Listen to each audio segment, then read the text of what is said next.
What's up guys, it's me, Jimmy a Geek. So now here is the security.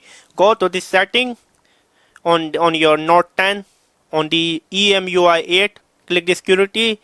There's face unlock, fingerprint ID, face unlock. We are having a face unlock student mode for using for the student. There's bazillion setting.